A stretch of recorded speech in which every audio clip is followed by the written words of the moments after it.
Bloomberg Audio Studios. Podcasts, radio, news. You're listening to the Bloomberg Balance of Power podcast. Catch us live weekdays at noon and 5 p.m. Eastern on Apple CarPlay and Android Auto with the Bloomberg Business app. Listen on demand wherever you get your podcasts or watch us live on YouTube. It's a new record for payrolls for all the wrong reasons. Welcome to the Tuesday edition as the Bureau of Labor Statistics posts the biggest ever downward revision in job growth for a year. We'll get the latest ahead from Bloomberg's Washington correspondent Tyler Kendall with insights from Republican Senator Roger Marshall of Kansas. He'll be with us live from Capitol Hill, a doctor who can also weigh in on policy on a number of different scores, including changes at the CDC. We'll get into all of that ahead. Israel conducts an unprecedented strike against Hamas in Qatar. This just happened a couple of hours ago. The White House did get a heads up, and we'll discuss the implications with Aaron David Miller at the Carnegie Endowment for International Peace. Our panel is together today. Bloomberg Politics contributors Rick Davis and Jeannie Shanzano along for the ride. And we start, as I mentioned, with the breaking story here from BLS. We knew it was coming. We just didn't know how large it would be. This is a preliminary estimate. So when you read stories about this, it's going to look like it's written in the future tense. BLS suggesting that it will be the biggest downward revision of all time. And it's a pretty fat number, 911,000. And we have been getting a bit of a response from the White House at this relatively early hour in the day. There's a press briefing and a couple of presidential events later where I suspect we'll hear a lot more. But let's get right to Tyler Kendall, who's with us in studio here in our Washington bureau. 911,000, Tyler. The White House says this proves Donald Trump was right. Right, exactly. And you really hit the main point here, which is that U.S. job growth was far less robust in the year through March, which only encounters the first 3 months of the Trump administration than previously reported. And this is, of course, putting mounting pressure on the Federal Reserve. But it's also helping to mount that pressure by the White House, which is now using this, kicking out this statement to us reporters here in Washington, really less than an hour after these revised numbers came up, saying in part that the BLS released the largest downward revision on record, proving that President Trump was right. Biden's economy was a disaster and the BLS is broken. Of course, this leans really heavily into the administration's argument that at this point, Joe, we've heard for months. But it's important for us to mention that while the president has been really critical of these revisions, both monthly and now the benchmark adjustments, economists say that there's a few different reasons here as to why we've seen in recent years such large changes. And part of it has to do with the response rate that the BLS is getting, and part of it has to do with a change in conditions after the pandemic. And I think sort of that context helps to lay the scene here just a little bit more. Now, of course, one of the big questions here is how is the administration going to talk about this going forward when they're pushing this new BLS commissioner? Important to note right now there's an acting commissioner at the BLS, a career employee. He's been there since 2015. He served in this role actually on an acting capacity before because we are waiting for the Senate to take up the nomination of E.J. Antoni. Right. And he, of course, as you well know, is the chief economist at the Heritage Foundation, considered to be a conservative organization based here in Washington. It'd be very interesting to witness this confirmation process. Tyler, thank you so much. Tyler Kendall, off the north lawn of the White House for a moment to walk through these numbers here. As we prepare to add the voice of Senator Roger Marshall, I just want to mention that before this report, to have a sense of what the baseline was, the government's payroll data showed employers adding nearly 1.8 million total jobs for that period, the year through March. An average of 149,000 a month, which if you follow this stuff and you listen to this program would sound pretty normal, right? $1.50 on a monthly jobs report would be considered fair to middling, depending on the expectations. This revision shows average monthly job growth was half that. And so surely the senator has some thoughts on this, and he will be involved in dealing with the next BLS commissioner. Roger Marshall, a Republican, and I should note, a doctor as well, a physician from the great state of Kansas, joining us live from Capitol Hill. Senator, great to have you back on Bloomberg. It's good to see you. What's your thought on a downward revision that sets a record beyond 900,000? Do you believe these numbers that we just got today? Well, Joe, I don't know what to believe, but certainly on paper, we lost nearly 1 million jobs from Joe Biden's failed economy.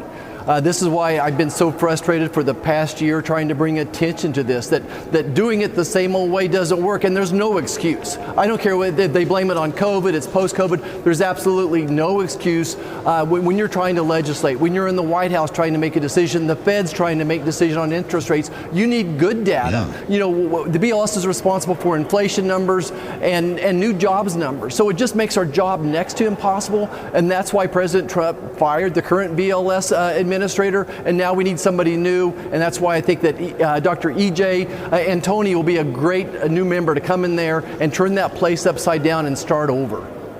Okay, so it sounds like you're ready to vote yes. No, I am. I met with Dr. Antoni. He really did impress me. I asked him how he's going to do this, and there's several problems. One is how they collect the data, and then how do they interpret it as well. So the small businesses are definitely being underrepresented here. We need to introduce some type of software to a package where every business at the end of the month when you're doing your finances, you can just check one box, write in how many numbers of jobs you added or subtracted, and that automatically goes to the BLS. So there's a lot of things that he can do. Well, okay, that's a good start, because there are a lot of questions about what actually needs to be done as opposed to moving people around. And there have been some people moving, Senator, as you well know. Bloomberg's Molly Smith has a big story out today about staffing issues at the BLS. Of course, that starts with the commissioner. But at this point, a third of high-level roles are currently vacant. How do you fix BLS? How do you improve the quality of data when there's nobody in the building? Well, look, I think this is a great news. We need to start over. No different than when you fire the head coach. It's great that all the assistant coaches leave as well. We need to create a brand new culture. The only thing worse than no data is bad data. If we don't have any answers, then we'll keep flying by the seat of our pants. So I think that this is good news, and we can go in there and hire the people that are more willing to break that cultural prototype the way they've been doing it. Interesting. Does this really come down to the response rate, Senator? Is it as simple as that? Because that's the stock answer. You know what? Employers just aren't compelled to respond to the government the way they used to be. Sometimes we get 40%. It's hard to put a real number on that. Or are there other factors inside the organization that need to be hit?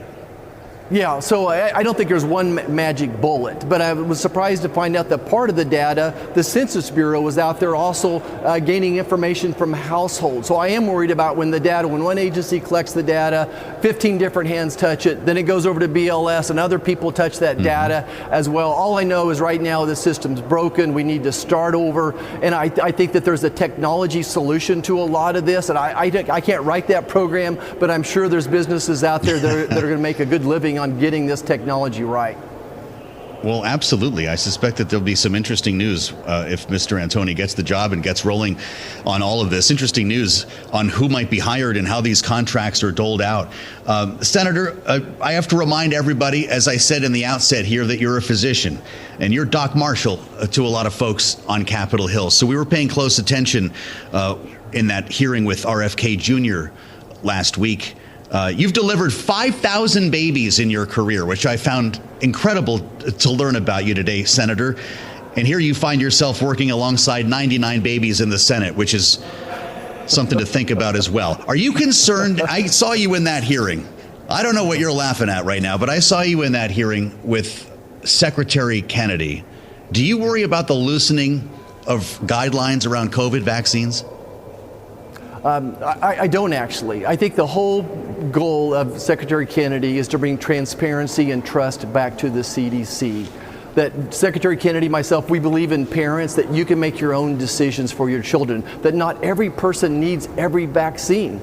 I think the COVID vaccine is very controversial. There's people I would recommend it for. There's other that the benefits don't outweigh the risk, that by now we've all had COVID 4 or 5 times, so we have our own natural immunity. And I think the emphasis here is we want to give all the truth, all the transparency to parents, to doctors, to whoever the adults are in the room that are making that decision, and then do their very best with that, because a vaccine is a drug. I am concerned about 76 jabs. I'm not sure any child needs 76 jabs between birth and the time they're old enough to vote. How about mRNA? There seems to have been a cloud over this technology since Secretary Kennedy moved into Health and Human Services. A lot of folks think it's the answer, that it could in fact bring a cure for cancer. How should we be thinking about mRNA technology aside and separate from COVID, Senator? Right. So I do think there's the opportunity for other uses of this vaccine, and I have every faith that the private sector is going to take this technology and run with it. We have spent billions and billions, tens, maybe hundreds of billions on this mRNA vaccine, but what we know is it's very short-lived. The type of process it is, it only builds up immunity for several months. I think instead we should turn to focus to antivirals. We've learned from our friends over our veterinarians that vaccines seldom work. You can't quite make one quick enough, but if we had an antiviral, that would be working. And more importantly, we need to be addressing our own immune system to respond to these viruses. You think about who COVID killed, it was people with diabetes, people whose immune systems weren't right. So I think through proper nutrition, exercise, healthy lifestyles, we can build up our own immunity as well. There's a place for vaccines, don't get me wrong. I think the polio vaccine was incredible. MMR, DTaP, I think there's some really good vaccines out there, but not every person needs every vaccine. Where are you on the department? Do you still trust the HHS to provide guidance specifically to children to keep them healthy? Absolutely, I do. And I think that we're going to say when we don't know, we don't know. And I think there's so much we truly don't understand. We don't understand the interaction of these 76 jabs, how it impacts that immune system going forward. I'm glad that we can start talking to parents. Why does your baby, who needs a hepatitis vaccine on day number 1? And if I could, like you said, I delivered a baby most every day for 25 years of my life. We tested every one of those moms for hepatitis. If she was negative, she's not doing IV drugs, she's in a stable monogamous relationship, she's not living with anybody with hepatitis, there's zero chance that baby is going to get hepatitis when it's born. On the other hand, there's some other babies that do need that hepatitis vaccine. I just want to inform parents, give doctors good information as well, and then let them make that decision whether they think their baby needs a hepatitis vaccine on day number 1. We have no idea what it's doing to that baby's immune system. Doctor, what's the prescription for funding the government, or are we going to shut down at the end of the month? It looks like there are fewer than a dozen legislative days here, and I feel like you've seen this movie before. Yeah, we have. We might as well just do the continuing resolution, the short gap measure today. Chuck Schumer's never going to let us take that funding through the floor, the appropriate process. My hat's off to Senator Susan Collins, the chairperson of that Appropriations Committee. She has 8 of the 12 buckets of money done through committee, super majorities, but Chuck won't let his people free to vote for that on the floor. So we might as well do the continuing resolution, then let's get on with nominations and other very important matters. You go through the end of the year and do a full year CR, just bite the whole thing off. Yeah, we're going to wrist wrestle about that all day long. I would sure like for it to go through to next January or February, but I don't see the Democrats giving in on that. We'll wrestle about how long that's going to last. I would probably take a year-long one because I think in the day that's less spending for the federal government. Yeah, I think the White House might agree with you on that, Senator. Thank you for coming back to talk to us, as always.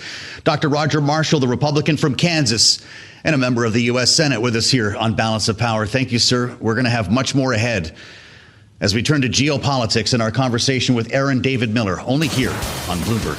Stay with us on Balance of Power. We'll have much more coming up after this. You're listening to the Bloomberg Balance of Power podcast. Catch us live weekdays at noon and 5 p.m. Eastern on Apple CarPlay and Android Auto with the Bloomberg Business app. You can also listen live on Amazon Alexa from our flagship New York station. Just say, Alexa, play Bloomberg 1130. Thank you for being with us on the Tuesday edition of Balance of Power here on Bloomberg Radio. We're on the satellite radio, Sirius XM channel 121, and you can watch the show on Bloomberg Originals now every day, as well as on YouTube. Search Bloomberg Business News Live, and we'll meet you in the studio with a remarkable story coming from overseas today. Another use of the term unprecedented factors into the headline on the terminal. Israel conducting an unprecedented strike against senior Hamas leaders in the Qatari capital of Doha. Missiles blowing up in Doha earlier today, escalating an already tense standoff between the country and Arab nations over the war in Gaza. We understand that the White House did get a heads up on this shortly before the attack, presumably unable to stop it if there even was an attempt. President Trump was talking about the war in Gaza. And of course, the administration's aim, Israel's aim, to get all hostages released as he made his way to New York on Sunday, speaking with reporters on the tarmac on the way home. Let's listen to the president. Some things came up having to do with Hamas, etc., and we're working on a solution that maybe could be very good. Can you tell us what that solution? No, but you'll be hearing about it pretty soon. We're trying to get it ended, get the hostages back. That was 2 days ago. Now buildings are blowing up in Doha. As we add the voice of Aaron David Miller, senior fellow at the Carnegie Endowment for International Peace, who's joined us more than once since this most recent war in Gaza began. Aaron David Miller, welcome back to Bloomberg. Qatar condemns the strike, calling it a flagrant violation. What would you call it? Yeah, nothing surprises me anymore. I mean, look what we've witnessed over the last 2 years. October 7, 2 Israeli strikes on Iran, 2 Iranian strikes on Israel. The decapitation of Hezbollah's leadership through walkie-talkies and pagers. An American strike against Iranian nuclear sites. The 12-day Iranian-Israeli war. Nothing surprises me. I find this quite consistent, though, with the Netanyahu government's determined policy, not just to destroy and hollow out Hamas as a military organization, but to eliminate its political leadership. And let's be very clear about something. The external leadership, and we don't know who survived and who didn't, but the external leadership, derisively called by some of the insiders as the hotel boys, don't make decisions on hostages, ceasefires. It's the internal military leadership. A brigade commander, Zadine al-Haddad, Gaza City, he appears to be the most preeminent Hamas leader. So I think what the Israelis have done reflects not only what their strategy is, if you could call it that, but it shuts down, for the foreseeable future, the cutouts that have been used to negotiate an American proposal, and it embarrasses to the extreme a nation. I think we might have lost Aaron David Miller, and see if we can get him back as we talk about what's happening here in Doha. If you're just joining us, not only did the Qataris condemn the strike as a flagrant violation of international law, they went on to say that Qatar will not tolerate this reckless Israeli behavior and its continued tampering with regional security. That came from the foreign ministry spokesman in a post on X. This is not through sources or those close to the situation. Of course, Hamas leaders who survived the attack may live to see another day here. Aaron David Miller is back with us here from the Carnegie Endowment for International Peace. Aaron, the White House did get a heads up, we understand. Should we presume that the president did nothing to stand in the way of this, or that this White House has no leverage to stop it from happening? Oh, no. First of all, the White House has tremendous leverage. And this administration, this president has done things. I worked for every administration from Jimmy Carter to Bush 43. I worked and voted for Republicans and Democrats. This president has done things that no other president has done before without Israeli consent. Opened up a direct dialogue with Hamas in March, cut a deal with the Houthis, about which the Israelis learned after the fact, and opened negotiations with Iran and announced it in the presence of an Israeli prime minister. No, Donald Trump, because of his transactional, me-first nature, in essence does have leverage. It's just like the Biden administration. He has chosen not to impose a single cost or consequence on the Netanyahu government that normal humans would regard as significant or serious pressure.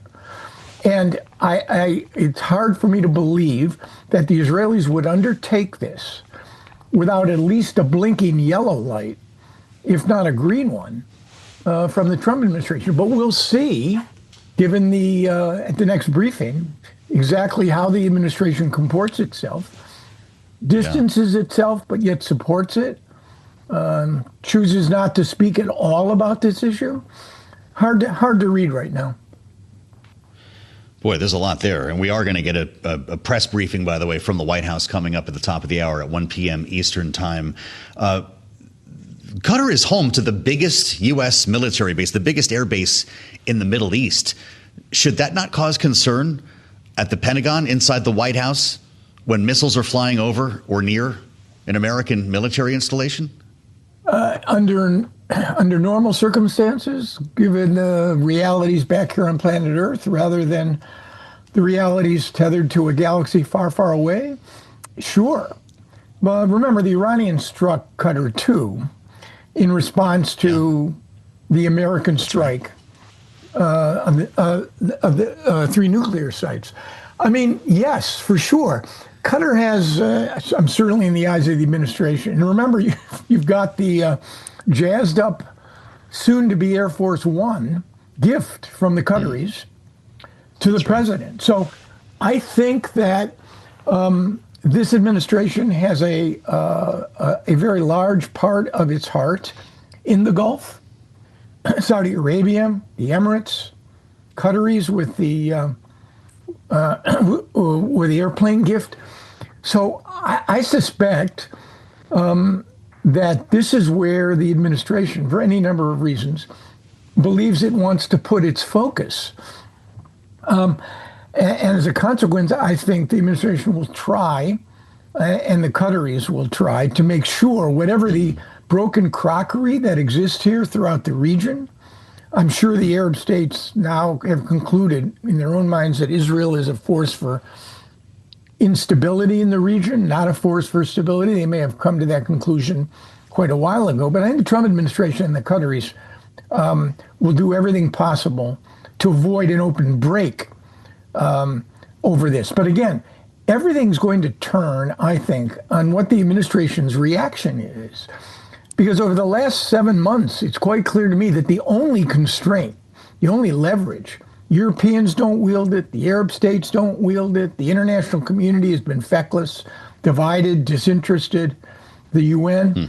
The only party that conceivably Benjamin Netanyahu pays attention to is Donald Trump and Washington, which is why I think he never would have undertook this without some sense that the administration at least gave the wink and the nod. And one last point, I really do believe, and understandable, I wish Hamas disappeared. I think that the president shares Benjamin Netanyahu's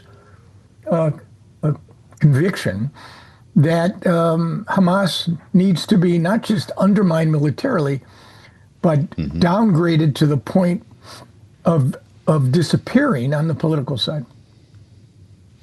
Just saw a post on Twitter from Senator Lindsey Graham, who just had a very productive and candid meeting, he writes, with my dear friend Ambassador Dermer, referring to Ron Dermer, Israel's Minister of Strategic Affairs, about today's events, he writes, and the way forward in the Middle East writ large. I also spoke, the senator says, with Prime Minister Netanyahu over the phone, who stressed to me his admiration for President Trump, calling President Trump's support for Israel historic, unrivaled, and deeply appreciated. There we see Senator Lindsey Graham photographed with Ron Dermer, it appears, in his Capitol office.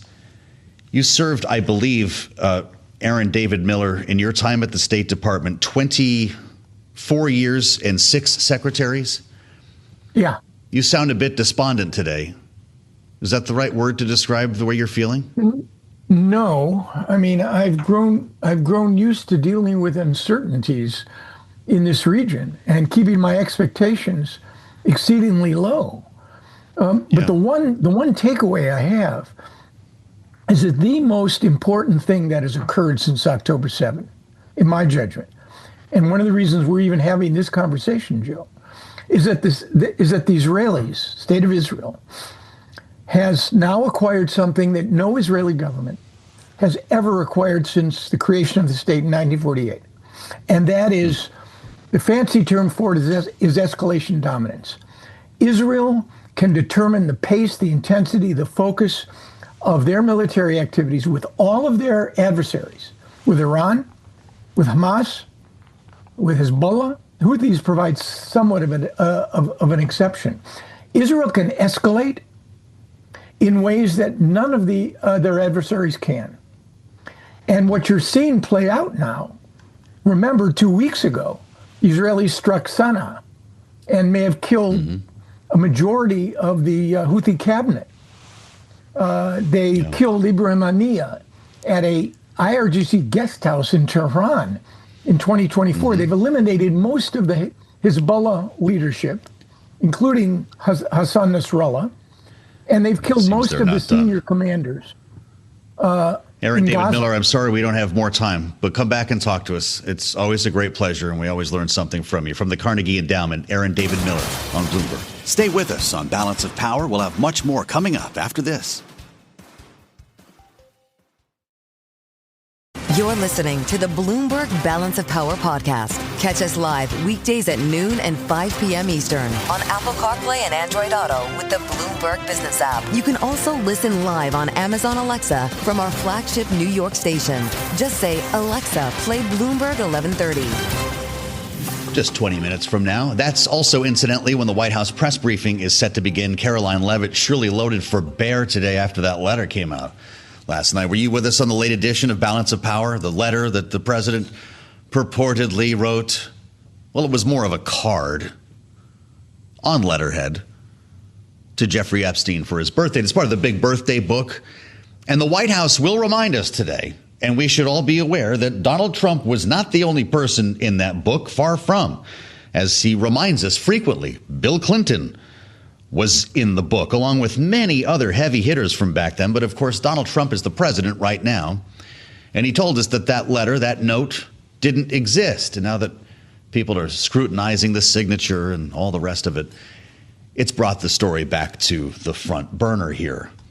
Remember the name James Walkinshaw, the Democrat from Virginia, could be the next member of the House of Representatives and could be the reason why we get one step closer to the release of the Epstein files. There's a discharge petition, as they call it, and they're 2 votes short. This would force, assuming it passed, the release of the Epstein files.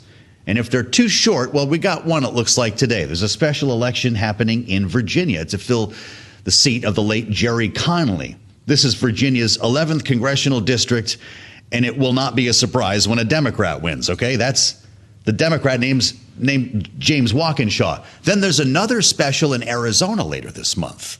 Leinz, Democratic. That's all the votes they would need, Tom Massey and Ro Khanna, to get this to the floor. So big questions about the way this is all going to work right now. And Mike Johnson continuing to hear about this as well, the Speaker of the House. This is where we start with our panel today. Rick Davis and Jeannie Sheehan Zaino back together again, Bloomberg Politics contributors. Jeannie is Democracy Visiting Fellow at Harvard Kennedy School's Ash Center, and Rick is our Republican strategist partner at Stone Court Capital. So, Jeannie, it is the Democrats who are going to push this over the line. What do you think? They could, and you're right. The election today in the 11th in Virginia, followed by the special in Arizona. And of course, Democrats have been overperforming in special elections. Certainly, it would be stunning if they lost in the 11th. They could also win in Arizona, which would give the Democrats and also Tom Massey and Marjorie Taylor Greene and those Republicans who support it the votes they need to get this discharge petition over the line. Of course, then they come to the wall that is the Senate, and we have seen no appetite from John Thune to push this forward, which is why so much of the public outcry about this and I think in particular, the really impactful statements by the victims the other day, those kinds of things are the kind of things that may break this impasse. But, they still have an uphill battle here. What do you think about this, Rick, in the upper chamber where you spent much of your career? If this discharge petition hits the House floor and passes, what happens next door? Does it die in the U.S. Senate? Yeah, I think it ultimately will not see the light of day in the Senate. You don't seem to have the rigorous debate going on there about release of these records that you've had really for months now in the House of Representatives. The Republicans in the Senate have kind of kept their own counsel on this, waiting to see what happens.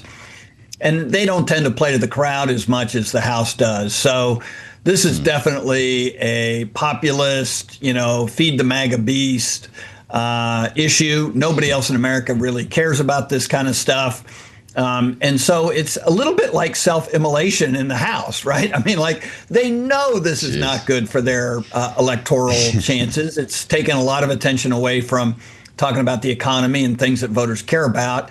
and they're not promoting the big beautiful bill, which is what they claim they're going to run on. And so it's just a massive distraction. And yet you're right. I mean, I think framing these special elections in the context of the biggest vote they have coming up, which is this Epstein files vote, is a good way to do it. And today in the 11th district, I would add old friend.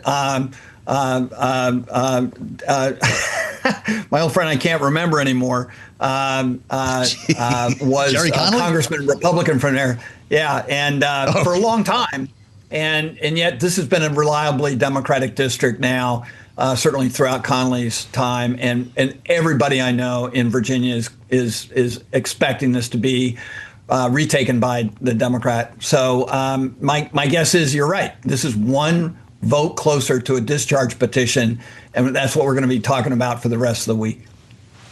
Tom Davis, right? Did James Tom get it? Davis. Is that who it was? Great there guy. You go. Wow, that was going to bother me.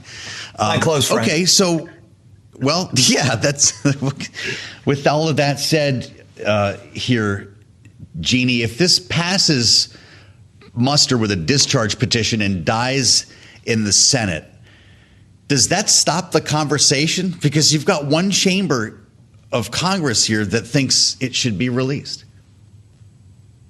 Yeah, some members of one chamber. I don't think it stops the conversation, and here's why. I agree with Rick to the extent that this is not on the top of people's minds, and really the focus should be on the things they care about: jobs, economy, inflation, and the like. The problem here for Donald Trump is that he is not only by many people's account, blatantly lying about the signature, which you can, just look and believe your own eyes when you see it. But the reality is that he ran saying that he was going to take down the very type of elites that are all over, to your earlier point, this book. Everyone from Bill Gates and Bill Clinton, the list goes on and on, Alan Dershowitz. He bought into the narrative from the right that there is this cabal of elites and we are going to dismantle them. And now he is unwilling to open these files. Why? There's no evidence he was engaged in a crime, but the reality is he was friendly with these folks. He was one of them before he decided that he would join the far right and stand up against them. So this is not something that is likely going to die unless Donald Trump pulls the Band-Aid. And he doesn't have really we don't get a sense he's willing to do that. The other thing I would watch for is Robert Garcia. There's some tension between James Comer, the chair, and the ranking member Robert Garcia on oversight. And what was fascinating to me, Robert Garcia, new to the committee, in leadership on the committee on the minority side, he said, this is a new way of doing business. That the old folks on the oversight, they're stuck in the past. We're taking a new approach here. And he released the document before the committee did yesterday. And I think that is what we're in store for. And what's he responding to? The base of the Democratic Party, which is saying, you can't play by the old rules anymore. We are in a new world. He talked about a new generation and new forms of oversight. So pay attention to that, not just about the Epstein story, but about so much else going on in the House today. It's really interesting, especially on that committee. Speaking of new rules, Rick, we're going to be hearing from the White House imminently here. There's a press briefing first.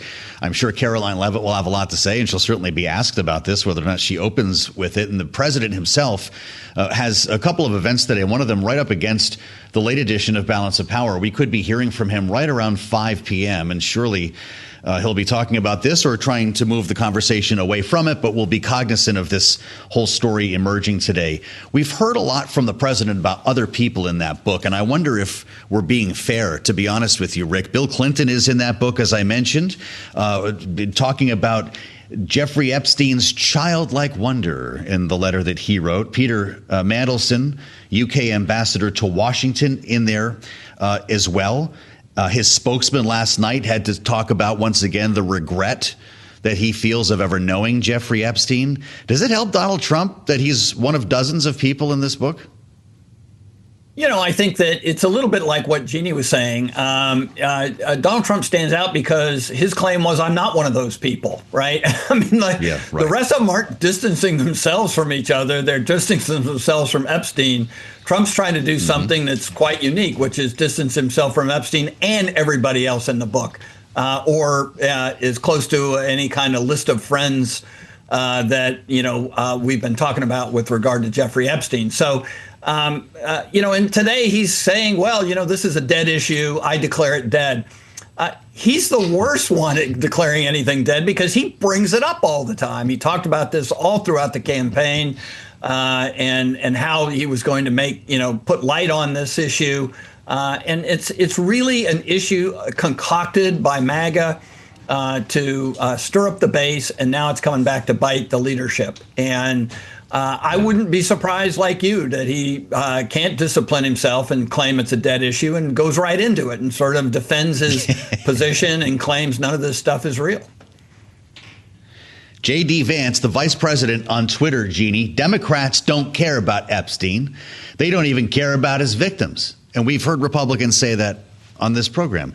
That's why they were silent about it for years. The only thing they care about is concocting another fake scandal like Russiagate to smear President Trump with lies. No one is falling for this BS. That was his response to the letter that went public last evening. I've been hearing that a lot, that Democrats don't care about the victims. They're simply trying to hang this around the neck of the president. What should be Democrats' response, knowing that this could have been addressed years ago?